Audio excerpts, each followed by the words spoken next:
नमस्कार, मी अश्विनी चॅनलवर तुमचं खूप खूप मनापासून स्वागत। आज आपण बनवत आहोत बालुशाही दिवाळी स्पेशल।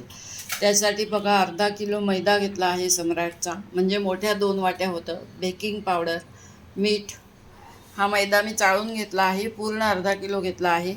पाव वाटी तूप आहे, वरती घालायला पिस्ता आहे, पाक करण्यासाठी साखर 1 वाटी, लिंबू आणि पाणी, साखर बुडेल एवढं पाणी। मैद्यामध्ये आपण बेकिंग पावडर, मीठ आणि तूप घालून घेतलेलं आहे। बघा तुपाला सर्व मैदा लागलेला आहे, असं आपला मुटकुळं बनलं पाहिजे। आता आपण हे भिजवून घेऊया। हे बघा पाणी घालून आता आपण भिजवून घेत आहोत। बालुशाहीसाठी बघा हा मैदा आपला गोळा बनवून झालेला आहे, पीठ कालवून झालं आहे। आता 15 मिनिटं झाकून ठेवूया आणि नंतर बनवूया। आता आपण पाक करायचा आहे। 1 वाटी साखर घेतलेली आहे। आता ह्याच्यात आपण पाणी घालून घेऊया, हे लिंबू पिळून घेऊया आणि पाक करायला ठेवूया। हे पहा पाक करायला ठेवलेला आहे। आता आपण ह्याच्यात लिंबू पिळून घ्यायचं आहे आणि थोडं केशर घालून घेऊया। हे पहा पाक तयार झालेला आहे। आता आपण बालुशाही करायला घेऊया। आपलं बालुशाहीचं पीठ मळून झालेलं आहे, भिजवून झालेलं आहे, मळायचं नसतं।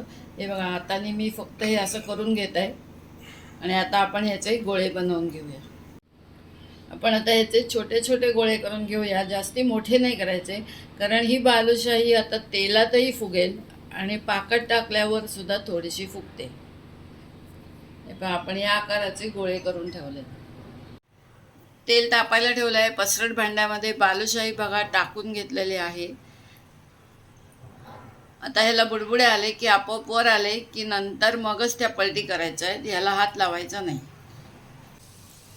हे पहा आपण ज्या तेलामध्ये तळायला टाकल्या त्या वरती आल्यात। आता आपण या पलटी करूया, हलक्या हातानेच पलटी करायच्या असतात। बालुशाही बघा आपण टाकली होती ती झालेली आहे, बुडबुडे कमी झाले, ती तयार झालेली आहे तळून। आता ही आपण पाकात टाकून द्यायची आहे, अशी इकडनं घ्यायची। पाक गरम पाहिजे, पाकाखाली गॅस चालू ठेवायचा नाही।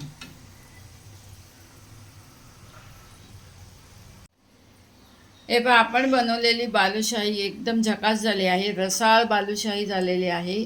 चव पाहिली आहे, तयार झाली आहे। फक्त हिला जरा सेट होऊ द्या, सेट झाले की अजून छान लागेल। मंडळी आपली ही रसाळ बालुशाही तयार झाली आहे। आवडल्यास नक्की लाईक करा, शेअर करा। चॅनलला जे नवीन असाल त्याने अवश्य सबस्क्राईब करा। धन्यवाद।